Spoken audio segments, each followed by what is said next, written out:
It may be the NBA All-Star break, but here on the A-List podcast, we do not take a break. I'm Kwani Lunis, joined by Sherrod Blakely and Gary Washburn. How are you two doing? I'm just glad that you're here, Kwani, after your birthday. I thought you were going to take like the whole month of February off, but I'm glad you showed up. Well, I actually am on day 7 of celebrating my birthday, so Damn. It doesn't end. But hey, like you said, no days off to celebrate and to make sure that I'm doing my job well. Gary, how you feeling? He hasn't said a word yet. He's already over it. Happy belated birthday. Thank you. Welcome to the 30s. It doesn't get, it gets better from here. And yeah, I'm good. I'm in Salt Lake. We'll see how this all goes. All-Star weekend. It's cold out here, and but we'll see how it all goes down and how Salt Lake responds to the first All-Star game here in 30 years. Which is, I think, Kwani, right around when Kwani was born. Exactly. I should have been in Utah. Isn't that something? What's going on in Utah? Right around, I mean, to be honest, right around February 93. So, yeah. Oh my God. And my birthday's always All-Star weekend. Wow. Yeah. Isn't that something? So, what a missed opportunity. Yeah. Well, we'll see how it goes out here. Obviously, Celtics representation and it should be a good weekend for the guys to decompress and have a good time. So before we get into the Celtics, we do want to react to the biggest news that happened in the league since we last spoke. I think that was a lot since we last spoke, but Kevin Durant is now... Wait, did we talk about this already or no? Now I'm losing track. Did we talk about KD? I think we did talk about KD. Okay, so I'm clearly looking at the wrong rundown, which is amazing. But let's just get into Joe Mazzulla, who is now the new interim head coach. No longer the interim head coach of the Boston Celtics. A long time coming. Obviously, the Celtics are still number 1 in the league scoring record-wise, so it's long overdue. But were you too surprised that it took this long to get here for him? No, there was no sense of urgency. I mean, if you made him a head coach, great. If you keep him interim, what? He's not going to coach. I think the timing of it was a little bit unusual. I would have thought that they would have maybe tried to do this, maybe announce it at All-Star weekend, which I thought would have been really kind of cool for him to have, his entire coaching staff there, his all-stars there, and massive media attention, to be candid with you, was why I thought that would have made a little bit more sense. But look, Joe, he's earned the right to be the head coach of this team. And the one thing we don't know is, Brad may have talked about it earlier, but it's not clear what they did with Ime and how they were able to bring closure to that. Because to me, that's one of the best parts about this, is that you've been able to now officially close a very sad chapter in your franchise's history and starting a new one. And the chapter that you're starting now is a young, up-and-coming, promising coach who's done some tremendously impressive things in less than ideal circumstances. And again, you're happy for Joe Mazzulla because, again, he did it the right way. He earned this position, was not handed to him by any stretch of the imagination. And again, the Celtics' best record in the NBA. You can't knock the guy for what he's been able to do. Yeah, I'm not surprised at the timing. I don't think it would have been a good look for the franchise to have Joe come out here and address the media, talk to everybody, and still be interim head coach, and then take questions about, well, what happens when, the suspension's over, and what do you do? Are you going to go back to being an assistant? Like, now he doesn't have to face those questions. He can always talk about the team. He can talk about his journey. He doesn't have to talk about the interim tag. And so I think it was a fitting time to do it because, and I probably think the fact that that Joe Mazzulla was named the All-Star coach sped up this process. Yeah. Because this is the NBA's showcase, okay? There's no football season's over. Baseball hasn't started. So this is the NBA's weekend. Everybody's going to be out here, dignitaries, legends, media, everybody, league folks, everybody's going to be here. So this is where it's happening for the league, the big showcase. why not be able to have Joe walk around here and address the media and talk to people as I am the head coach of the Celtics, not interim, not temporary, not we'll see what happens June 30th. No. I am the coach of the Celtics. I think it was a very appropriate time. And I think I said, now, if it was he wasn't coaching the All-Star game and he was just going back home to his hometown or just spending with his family, would they have done this as quickly? Probably not. But I think this has to be, it was a good, appropriate platform for him to say, hey, this is my job, and it was well-deserved. That's some great perspective. And to that point, who do you think it does benefit the most from him now being officially the head coach of the Celtics? Besides Joe, I think the team in general, I don't think they've been giving a whole lot of thought to Joe's interim tag. I think that they just organically believed that he was going to be the head coach. I don't think that there was any doubt about that. But I think more than anyone, I think the assistant coaches benefit because now they're not only are they going to continue to do their job, they can continue to do their jobs without the specter of potentially not being there next year. I think most involved with the organization felt this was going to happen based upon the way the team is playing, the way that Joe, I think, has grown as a coach this year. I don't cringe nearly as much about the timeouts that he does not call as I used to. He still has those games where he'll stack those things like Gary stacks snacks or something like that. When he was a kid, you never know when you get the munchies late at night. You got to have some snacks in the back to just chomp on. Joe doesn't do that with timeouts nearly as much as he used to. But bottom line is what happened, Snacks? What the hell was that? Anyway, go ahead, try. Bottom line is Joe has earned the right to be here. And I think, again, everyone, I think, can just relax and just go about their business, knowing that what they were pretty sure was going to happen is now an actual thing so that they can go on and just keep doing what they do. Gary, sorry you're taking stray bullets for no reason. Yeah, I think that was, I don't know if that was a bullet or not. Yeah, it was. That was. Anyway, I think for the organization, it just lifts a cloud off of it. Everything has still been so vague. There's really been no additional information about what Udoka might have done other than having the inappropriate allegedly consensual relationship. Consensual, but then we don't know. Nothing's come out. Everybody's been tight-lipped. Impressively enough, to be honest. I said impressively enough, to be honest, because the league likes to talk. Nia Long, in a recent interview, kind of like really didn't criticize Ime, just said she was surprised and shocked and hurt, but then criticize the Celtics for how they handled it. It was like, so there's all these well, what's going on here? And what's happening? And people that don't follow the Celtics or don't follow the NBA or basketball ask me, what do you do? And so now people are going to still wonder, but now the Celtics don't have to offer any further explanations. They've moved forward. Whatever it was severe enough that they didn't want him to coach their team anymore, even though he took them to the NBA Finals. And now they found a replacement who seems to be obviously younger, not more energetic, but just probably more focused on his craft and his profession. And he kind of exemplifies what they want, what Brad Stevens wants out of a coach. A leader of men, someone who leads by example. Joe's out here with his wife and his 2 children. That's the type of image that the Celtics they want and they need right now.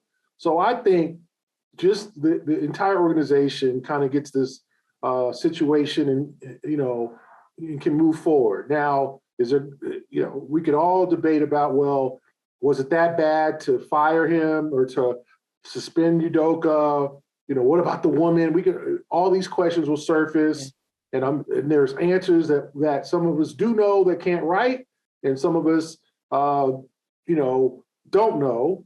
And we're just going to have to be satisfied because it's not up to the Celtics to give us go public because they're trying to avoid lawsuits. So I just think for the Celtics, it's about time they did this. It's a new regime, new administration. The assistant coaches have adjusted. The players have adjusted. It's like you couldn't possibly bring Udoka back next year for any particular situation. So, and this for Udoka, you know what? Now this is over. It allows him to go seek employment, get back into the league, figure out how to handle the next stage of his career, because believe me, there'll be interested teams, and sure. He'll probably do the right thing. So I think he's been very smart, as we talked about. Well, what should he do? And it's like, don't do anything. Don't go nowhere. Don't be seen nowhere. Don't say nothing. Yeah, I've not heard about. Don't be seen with no woman. No, nothing like that. Yeah. Just incognito is the way to go. Just be, just disappear. Let people wonder what you're doing, but don't be on TMZ World Star Hip Hop. We don't need none of that. Or Page 6 or whatever. So he's done that. So now, in a few months, remember, like, what's happened in the sports world since that happened? Chiefs just won the Super Bowl. Tom Brady just retired. KD got traded. Kyrie got all the sports stories that have broken. Over the last 5 to 6 months, the Celtics best team in the NBA, all of that, just all that's gone down. So now people aren't going to be wondering as much because the sports cycle is turned over. I do want to add a note about Joe Mazzulla because of what you just said about just the image of who he is. And of course, that's PR of, that's generally how they do it. But I listened to the pregame interview for Wednesday's game against Detroit, and whoever, I don't remember, I think it was Sean Grande, but I'm not sure who was interviewing him. And they asked if you could have tickets to a Sting concert, Taylor Swift, Bad Bunny, and there was a fourth artist that I didn't honestly recognize. And he was like, he asked him to say it again. And he was like, honestly, probably Bad Bunny, because I know that that's a concert that my wife would want to go to. And even though it's such a simple answer, it's very telling of, again, it could be PR, but he's very aware of his role as a head coach and the imagery of being a loyal husband and making sure that, if he were to get tickets, he'd make sure it'd be something his wife is interested in. I think it was just a pretty cool tidbit as to the character that we're seeing from him and obviously what the Celtics want overall. But let's talk about the Celtics themselves. We, again, are at the NBA All-Star break. They still have the best league record right now, 42-17, won 5 of their last 6 games. Of course, there were little hiccups with that one game. But overall, what have you guys, now that we've hit the official half of the season, what have you guys seen from the Celtics? What do you think they need to do to push forward in the second half after the break? It's, every team will tell you this, but I think for the Celtics, I think it's especially important because what they're trying to do isn't run-of-the-mill success. They're trying to win a championship. And for them, I still think that health is going to be the wild card in their chances of winning a title. I think if the Celtics are relatively healthy with their core group, they will win a championship. I'm thinking about it from a best-of-7 standpoint. I don't think there's a team that can beat them in a best-of-7 right now. And there's some teams that are good. There's some really good teams out there. Milwaukee is definitely a threat. The biggest threat. I wouldn't totally sleep on Philly. And you go out west, we don't know what to make of the Phoenix Suns now that they've been retooled. And Denver has been really good this year. Dallas, as long as Luka's in the building, they've got a chance. You start going down the lineup, and there's a number of teams that you can absolutely see can test the Celtics. But I just think the way that they're playing now, from top to bottom, in a best-of-7 series, I just don't think someone's going to beat them 4 times. Don't feel it. I need to remind you guys, because my brother texted me after Kyrie got traded to Dallas. Is this the one that's in the 17th grade? Yeah, yes, the one that's in college. But I don't know if y'all remember his NBA Finals prediction was Mavs versus Celtics. And when Kyrie got traded, he texted me. He was like, "Don't forget my prediction." So we got to keep on that watch to see if that actually turns into something. he might want to just, before he reached for them chips in the middle of the table, hold on a second, young fella. There's a couple more hands that got to be played before that pot is overtaken. So exactly. Don't just relax. Don't go too cocky. Relax. I mean, make sure you get to the 18th grade, and then we can talk a little bit more. But just chill. Just chill a little bit. Gary, he's done. So Gary, what are your thoughts on the Celtics? I think the Celtics need to get one completely healthy and just start playing some good basketball, because the schedule is difficult to jump.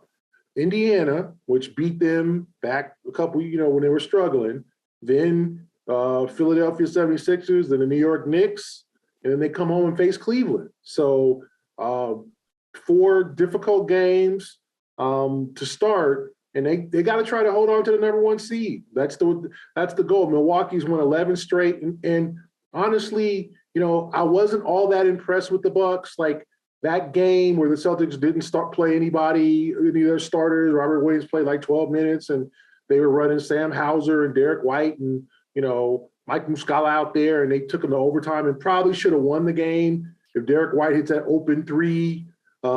They're up 5, and he had an open 3. If he hits that and they go up 8 in overtime, it's hard to say that Milwaukee wouldn't have come back, but that didn't happen. But they still took him to overtime.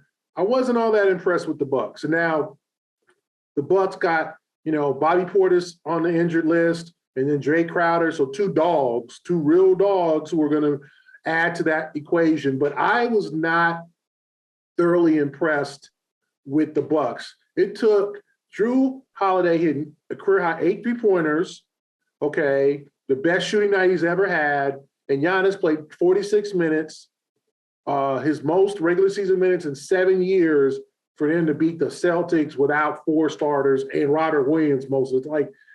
I like the Bucks, but I'm just not thoroughly impressed. But if you let them go on, they can beat the Detroits and beat the Indianas. They'll beat the bad teams, and then all of a sudden they'll be the number 1 seed, and you're playing a game 7 at Fiserv Forum.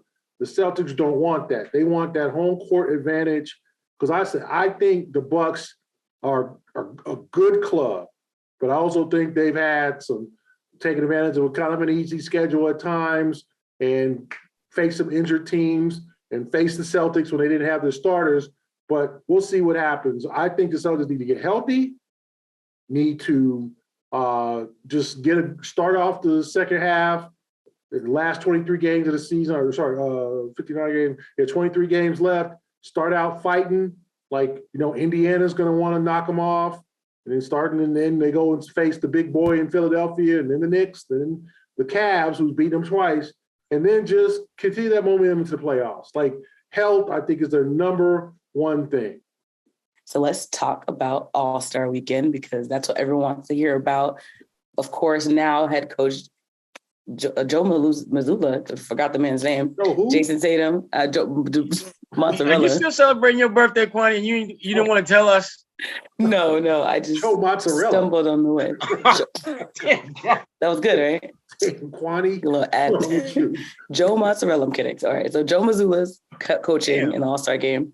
But of course, Jayson Tatum will be involved as well. So I know the All-Star is just all about looks and appearances, but what are your expectations for Tatum, especially now that he is playing I can't speak today. He will be participating in the 3-point contest. Y'all making fun of me, and I'm just gonna ignore it. I think he's gonna win it.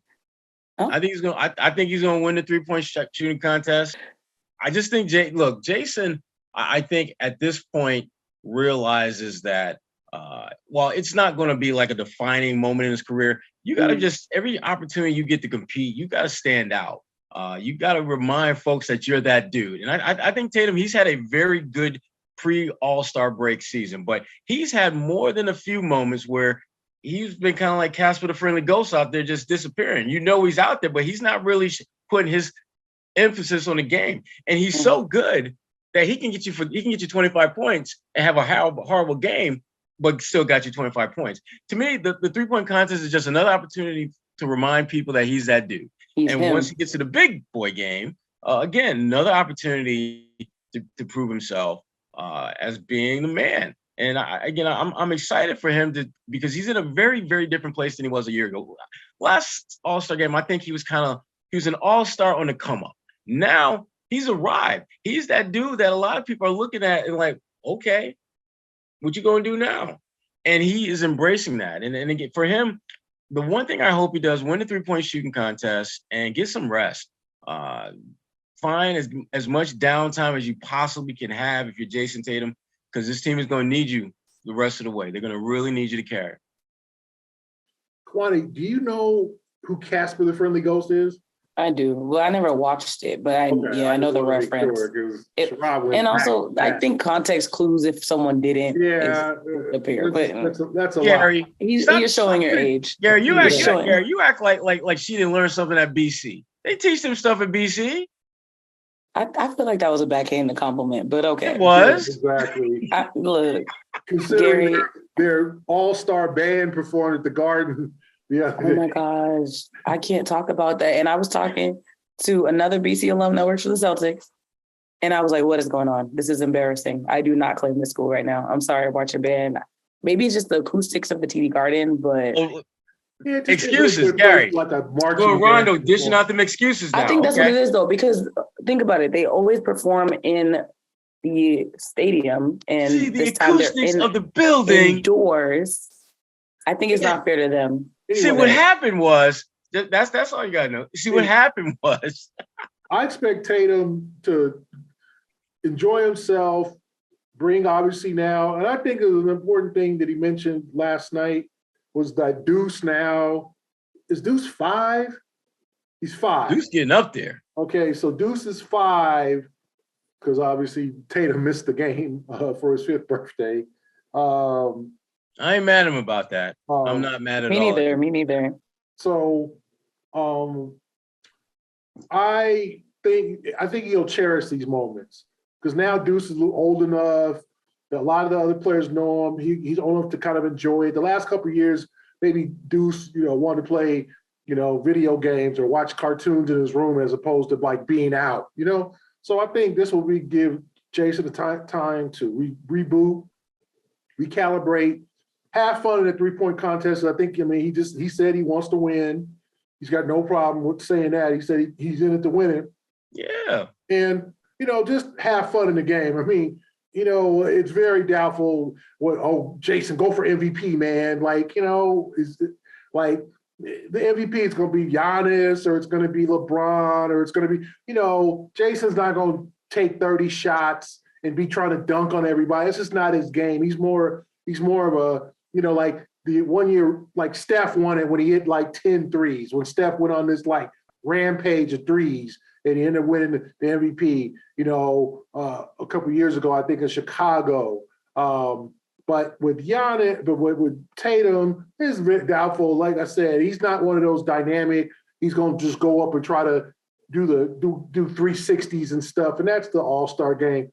Have fun, play your 18 minutes, try to score 10, 15 points if you can. And then just get back to the warm weather. I'm sure he'll go somewhere for Monday, Tuesday, and get back to Boston on Wednesday, and then be refreshed. That's what you hope. You hope this is a good, positive break. And I think the NBA did justice to the players. Remember, back not all that long ago. Teams just like 3 or 4 years ago. Yeah, teams are back to playing Tuesday. Yeah. So, you had to get on a plane Sunday night and head to either, the road city you're about to play, if you're playing Tuesday night, or head home and then practice on Monday. And everybody was kind of coming back, from a 3-day vacation. Now guys can, get back Tuesday night and get ready for a Wednesday practice or whatever, so you can kind of enjoy yourself. And I think that's good for the rest of the team too. But for Tatum, I think he'll really enjoy it. I think his status in the game has been established. Like Sherrod said, he's not a guy on the come up or wow, what are you doing here? Oh, okay, you had a really good year. Like everybody knows Jayson's supposed to be here. And I just think he'll be comfortable in his skin. And then I think he want to win the 3-point contest. He's won the skills challenge a couple years ago. But we'll see, and there's no amazing shooter. There's some good shooters, and there's no Steph, there's no Clay. this year. I think Dame's in it. That'll, he can go off for 10, 12 in a row or whatever. But I think Tatum's got a good shot. I don't know if he'll win it, but I do think he'll enjoy himself. He'll have fun. And I think it'll be a positive weekend for him and his family. What are your expectations for All-Star Weekend overall? And disregard the heater going off right now, the house is very warm. So, well, I'm glad that you warm, Kwani. That's all that matters, that you warm. Well, the one thing, this is what I expect to see. I want somebody to videotape that moment when KD and Kyrie see each other. I want to see what that looks like, because KD is he's a pro, and he's going to be mature about it. But you can't tell me that there's not an itsy-bitsy teeny-weeny bit of saltiness inside of him, how things went down in Brooklyn. And I don't know if KD is going to be the mature KD that we see all the time and just be like, hey, how's it going? Or is he going to be petty KD and may have some words, may get a little animated? I'm kind of hoping to see that KD, to be honest with you, but I don't think I will. But the big thing, I think there's going to be less drama than we've seen the last couple of All-Star, where, the All-Star game was almost like a prelude to guys orchestrating their exits. But most of the guys they're where they're going to be, where they want to be. You don't really see anyone who's kind of angling the team up with a form like another super team do that now. Most of the guys have already broken off to the teams that they're going to be with. So there's not going to be as much drama as we've seen in the past, which I'm a little bit disappointed about. But then I remember they're playing in Salt Lake City. Yeah. No drama, Salt Lake City. The two seem to work well together. So. I don't know if I just think it's going to be kind of it's going to be interesting, all the guys here and what Kyrie has to say, what LeBron has to say to the media on the Saturday media session, if there's any stories percolating, things like that. I think it'll be a fun game. I'm not a fan of the draft, and I'm not a fan of the let's mix all the teams up. I still think it should be East against West. This whole like schoolyard thing or playground, or I'll pick you. Pick up, yeah. And then there's some dude who's a 24th overall pick who's like still an all-star, but you feel like, man, I didn't even, like, why are we trying to make each other? I mean, these guys are grown. That was the next to last pick. Yeah, the guy, why gotta be the last pick and that type of thing. Right. So, I don't know if that's necessary. I just think you just have East and West as the old days and what we all remember, and just enjoy that. But I mean, I'm just interested to see how Utah hosts the game. Someone who's going to be kind of a figure here is Karl Malone. Karl Malone's a guy who has obviously checkered past. Yeah, some things that he's done that I think. I was talking with somebody just an hour ago about Malone and how some of the things that he's done hasn't surfaced till recent years. And so now kind of a new generation of people have learned about him, a younger generation who have kind of labeled him in a bad way, where, he was kind of a popular guy, not a popular guy. There's players in the around the league that didn't like him or whatever, but, Malone was the third all-time leading scorer. He got bumped down to 3 with LeBron, but he still won the games, and he's going to be judging the dunk contest. I mean, that type of thing. I'll be interested in seeing. And obviously, John Stockton's had some issues, controversies with not being back. Saying some things about the vaccination and COVID and all that. So it's just interesting that the game is here 30 years later. Remember, both of those guys were the co-MVPs of the game. It was a good-natured, like, hey, Salt Lake's not that bad. And I think it was kind of one of the preludes for Salt Lake to getting the Olympics in 2002 was the All-Star game in '93.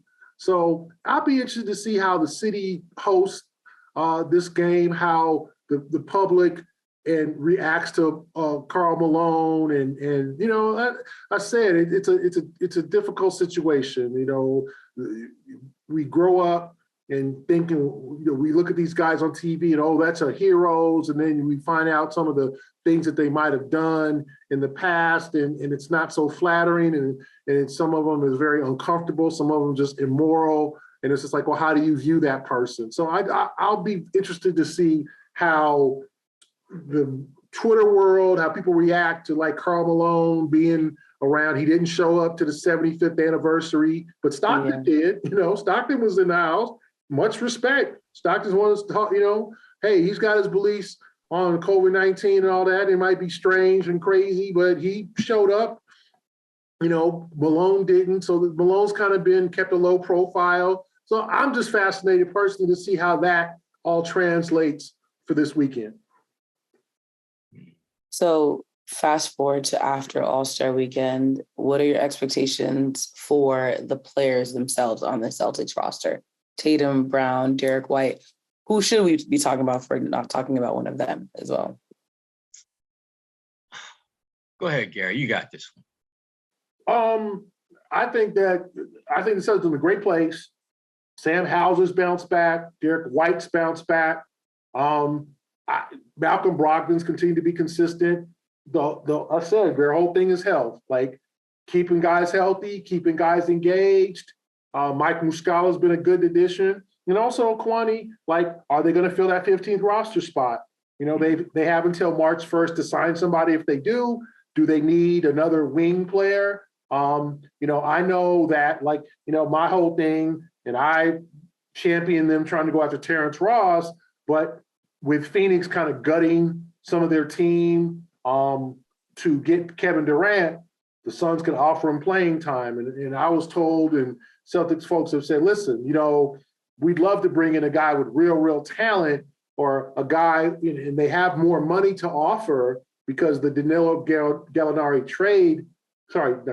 injury exception, like $3.2 million. So they could pay these guys a little bit more money than a veteran's minimum. But if the guy's like, well, I want to play 25 minutes a game or 20 minutes a game, you're not going to do that, especially now with Hauser doing well, White doing well, Brogdon.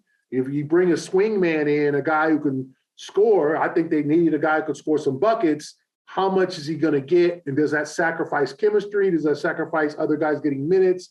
So I'll be interested to see what they do with that final roster spot, if they fill it, if they bring, let's say, you know, Mfiondu Kabengele up, if they bring up JD Davidson, or someone that we haven't thought about who's going to get bought out. Because remember, Kevin Love is about to get bought out. He's an intriguing name. You know, is it a guy like a Blake Griffin? Blake Griffin's kind of set the standard. Play when you play, don't complain when you don't. That's what kind of guy they need in Boston. They don't need a guy, and I think they're a little bit afraid of, you know, guys like DeMarcus coming in and wanting minutes because they want a ball, they want to hoop. You know, they don't want to just. Not everybody's Blake Griffin, and that's the hardest part. So I'll be fascinated to see what they do with that final roster spot. I think they're going to keep it open. Because Gary, I think the biggest issue that they're going to have is that they have a clear idea of the type of player they want, but finding that player and convincing that player to come to Boston, I think that there's going to be a disconnect on one or both of those particular lanes of engagement. And the reason is simple. They are in a position where all of the main comfortable, good, robust roles are occupied right now. I mean, the shooting that we're talking about that they could, I absolutely believe that they could use another guy from the perimeter who can shoot. If Sam Hauser is back to being Sam Hauser from the beginning of the first 10, 15 games, if you come to Boston as a shooter, you ain't playing over him. You're not, because he's literally, truth be told, he's probably the best pure shooter on this team. And if he's playing the way that we've seen him play at the start of the season and the way he's played the last 4 or 5 games, you ain't getting his minutes. And he gets like maybe 10, 15 a night. That's why Peyton Pritchard is sitting on that bench watching and waiting for his opportunity, because now that Marcus Smart's back, where's he going to play? Whose minutes are he going to get? So I think that's the biggest challenge for the Celtics, is finding someone who wants to be part of this team and wants to be part of a championship run, who doesn't mind watching more than they actually play, because whoever they bring in is going to be someone who will do that. And you're right, Gary. To me, one of the biggest surprises for me with the Celtics is the way that Blake Griffin has embraced his role. Because typically when guys are like, have the kind of pedigree and have had the kind of long-term success that he's had, they either want to play more minutes or they're cool sitting on the bench because they got nothing left in the tank. So they just basically, they just throw them out. Let me get a ride. Let me get a ride to this championship. They're not trying to help steer it. They just want to be on the bus. Blake still has juice. Blake still can actually go out there and do some things. And for your Celtics, if you know that he can do that and you only really need him maybe 2-3 times a month, give you maybe 15, 20 minutes, 2, 3, 4 times a month, he's good with that, and so are you. I don't think that there are guys, particularly in the wing positions, who you can count on. And frankly, who would be comfortable in that type of role. And one of the things, and we haven't talked a lot about it with the Celtics this year, but their chemistry is off the charts. They don't have the kind of dysfunction that you see perk up every now and then with some other teams. And I think a big reason for that is, again, like as I said, everybody got their roles and they're cool with those roles, other than Peyton Pritchard. Peyton, but the thing I like about Peyton, and this I'm not going to get too deep into, but I love the fact that he just basically said, look, I want to go somewhere and play. He wasn't beating around the bush. I know, Gary, you talked a few times about that. He was not beating around the bush. And I find it interesting that we're cool with him saying, basically, trade me so I can play. And yet there's some other athletes in past years who they bring up the specter of wanting to be traded. And it's like, why would you want to leave here? That's wrong. You need to honor your contract. Peyton didn't get none of that pushback, which I think is right. I don't think any player who's not in a position or a situation that they feel good about, just stay there. If they want to leave and they let you know they want to leave, they're doing you a solid by saying, get me the hell out of here.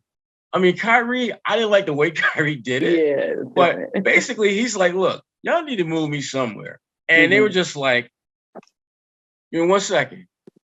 Say less. Okay. Yeah. Like literally the minute they made the decision that, yes, we're going to do this, the phone started ringing and he was gone. So, and it's a good leadership on Joe Mazzulla's part to just acknowledge that publicly as well and say, express yourself. That's what good leadership looks like, communicating uncomfortable things, because that's how the team gets better. But also if it does come to a point where they can trade Pritchard, well, not at this point, but figure out a way to utilize him better in the league, then at least they know that they can do that. Yeah. But that's all we got. Also, I want to shamelessly plug my own Twitter thread that I think you two should look at. Do you watch Abbott Elementary? It's the best show ever. Oh my God, okay. So can I read you through the thread? It's Celtics related, I promise. It's birthday month, Kwani, so go ahead. Okay, so for those that don't watch the show, you got to watch it. It'll make more sense. But because you two watch it, I want you to react to what I'm about to break down and see where I can work on. You'll get it. All right. So. Oh, Lord. I'm so excited. I'm so glad you guys watched the show. Celtics players as characters from Abbott Elementary. All right? You ready? Okay. Right. So, first one, Gregory Eddy is Jayson, Tatum, or Coach Mazzulla, but the feedback I've been getting is that it's more Joe Mazzulla. Yeah, I would go with Joe. Yeah, okay. So that's the one I'd send you guys a tweet and a thread too. Mr. Johnson, Jaylen Brown. No question about that. T. Not even close. Right. Barbara Howard is Al Horford or Malcolm Brogdon, just because I couldn't figure out where else to put Brogdon, but it's more Al Horford. Yeah. You could go either way with that one. You think so? Yeah. Okay. I'm batting on. I'd probably lean on Al a little bit more for that one. Okay, yeah. Okay. Melissa Shimetti. Guess who? You know that one. Yeah, I can see that. Marcus Smart. Smarty. And then, there's a video. Janine T is Grant Williams because What do you think, Sherrod? I totally missed that because I was trying to go to the Twitter. So I didn't hear what you said. My screen went out. Janine Teague is Grant Williams. Yes. Period, right? Okay. They kind of look a little bit alike. I mean, real talk. A little bit. Actually, they might be cousins. I'm saying. So I put Jacob Hill as Blake Griffin, which I just needed somewhere to put Blake Griffin. There are parts of him where throw away. That's a little bit of a stretch. It's a stretch. It's a stretch. And then finally, Ava Coleman, Robert Williams III, because he's just there for the vibes. He's very good. Yeah. Thank you. I'm so grateful. I've been working on that thread for a minute, to be honest, because I wanted to be good. But that's all I got. Y'all can go to Twitter, Kwani A. Lunis, if you want to go interact with that thread yourself. But what do you two have coming up? I know, obviously, Gary, you're in. Let's talk about what you plan on doing in Utah. Nothing. No. There's a lot of little things going on in terms of the NBA's doing a lot of community stuff. The NBA cares. The NBA cares. A lot of legends here, so there, the people bump into you get the chance to mingle and talk to people and get information. So it'll be good. It'll be good there, and obviously the game, and All-Star Saturday Night, dunk contest, all that. I'm looking forward to seeing how that goes. But I just think a lot of little things, are going on, and there's some awards, the Hall of Fame. Candidates will be whittled down to the finalists. The class of 2023 will be announced at the Final Four, but the finalists will be announced tomorrow.